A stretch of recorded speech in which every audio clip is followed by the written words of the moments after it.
Hola, en el video de hoy junto con mis compañeros les vamos a explicar tres ejercicios de física muy sencillitos y de temas variados.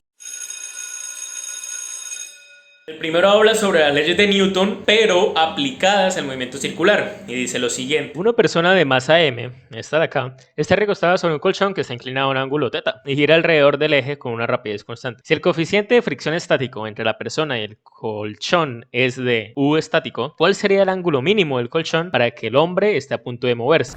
Bueno, primero ubicaremos nuestro eje de referencia, que en este caso será donde está ubicada la persona. Luego analizamos las fuerzas que percibe la persona.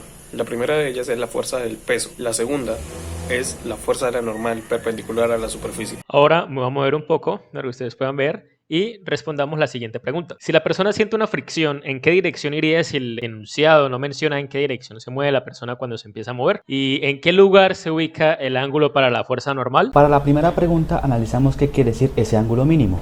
Y significa que el colchón no está lo suficientemente inclinado y al momento de girar la persona va a tender a alisarse hacia arriba. Y si esto sucede, la fuerza de fricción lo va a retener hacia abajo. Para responder a la segunda pregunta, utilizamos el método de la Z de zorro para encontrar un segundo ángulo, puesto que el ángulo de abajo será el mismo que el de arriba. Y aplicando este método, calculamos el segundo ángulo, que además coincide con la fuerza de fricción, pero el que buscamos es para la fuerza normal. Y para ello usamos el llamado ángulo chino, la cual es movernos a partir del ángulo que encontramos e irnos cambiando hacia la derecha diciendo chi no, y así hallamos el ángulo para la fuerza normal. Y listo, ya tenemos el diagrama del cuerpo libre. Ahora hacemos un análisis, puesto que su movimiento circular va a generar una aceleración normal o centrípeta apuntando hacia la izquierda en dirección al radio. En X tenemos que actúan la fuerza normal y la fuerza de fricción, pero en sus componentes en X, y estas serán positivas puesto que van en la misma dirección de la aceleración. Y para el eje Y tenemos que actúan también la fuerza normal y la de fricción, pero sus componentes en Y además del peso. Y los signos los tenemos en cuenta utilizando el eje coordenado hacia arriba positivo y hacia abajo negativo. Ahora, reanalizando trigonometría y algunos conceptos como la fricción y la aceleración normal, obtenemos las fórmulas de la derecha, donde reemplazamos las ecuaciones. El problema nos da el radio, nos da la masa, el coeficiente, el ángulo de inclinación y la gravedad. Entonces la respuesta debe estar en términos de esas variables. No conocemos la normal, pero se puede encontrar despejando la ecuación en las fuerzas en Y. Entonces pasamos el peso al otro lado a sumar, como se ve acá. Sacamos factor común n. Y ese factor, o sea, lo que está por fuera, que no sea el factor, o sea, coseno menos el U estático, lo pasamos a dividir. Y así encontramos la fórmula de la normal. Ya conociendo una ecuación para la normal, la podemos reemplazar en las fuerzas en X. Primero sacamos factor común de la normal y reemplazamos por la ecuación que encontramos. Luego podemos cancelar las masas y lo que está debajo de la gravedad podemos pasar al otro lado a multiplicar. Resolvemos los paréntesis haciendo distributiva. Luego de esto pasamos senos a un lado y cosenos al otro lado para sacarles factor común. Luego ponemos seno sobre coseno y la parte izquierda se pasa a dividir. Ahora recordemos que seno sobre coseno es igual a tangente. De esta manera pasamos tangente como arco tangente y así obtenemos el ángulo mínimo. Ahora bien, pasemos a este segundo ejercicio, el cual nos dice lo siguiente. Determine la fuerza de atracción gravitacional resultante sobre una partícula de masa 3m, que es esta de acá, para un sistema de tres partículas de masas, m, 2m y 3m, que se encuentra en el vértice de un triángulo equilátero del lado L. Para hacerlo más sencillo, vamos a enumerar las partículas y ubicar sus coordenadas. Para este caso, para calcular la fuerza resultante de la partícula 1 se halla con la suma de las fuerzas 2 y 3 que actúan sobre la partícula 1, utilizando la ecuación de la fuerza gravitacional, que se define como la constante gravitacional por la multiplicación de las masas de las partículas dividido entre la distancia que separa cada partícula al cuadrado por la dirección de su vector unitario. Así que calculamos la fuerza gravitacional de la partícula 2 sobre la partícula 1. Primero calculamos la distancia que los separa, tomando como punto inicial las coordenadas de la partícula 2 y como punto final las coordenadas de la partícula 1.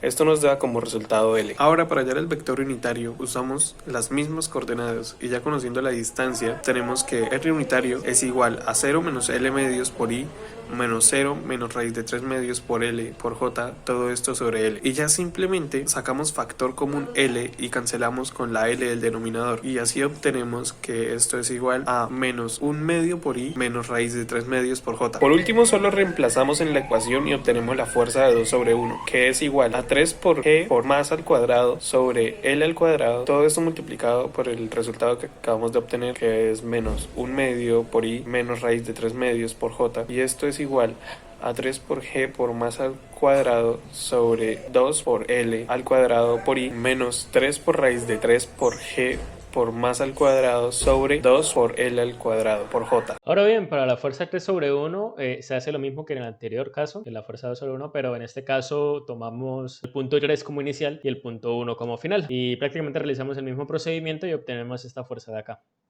Y finalmente, para hallar la fuerza gravitacional de la partícula 1, simplemente vamos a sumar los dos resultados anteriores, sumando con cada uno de sus componentes vectoriales, por lo que la respuesta finalmente nos queda que la fuerza resultante de la partícula 1 nos da 3 veces G por la masa al cuadrado sobre 2 veces la longitud al cuadrado, esta en dirección I, menos 9 raíz de 3 por G por M al cuadrado sobre 2 veces la longitud al cuadrado, esta en dirección J. Y el último ejercicio dice que una persona está sobre un monopatín.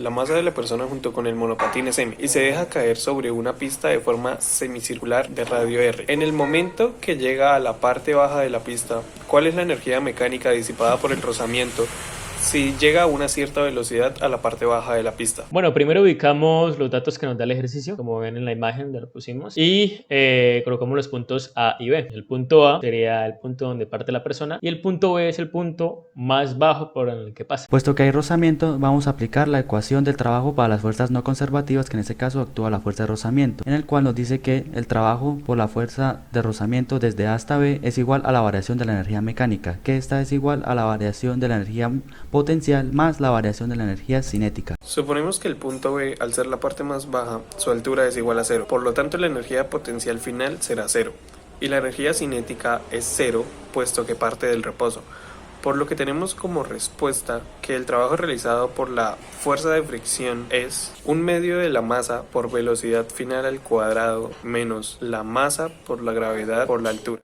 Y listo, así hemos solucionado 3 ejercicios de física muy fácilmente y en menos de 10 minutos. Espero que les haya gustado y nos vemos en el próximo video.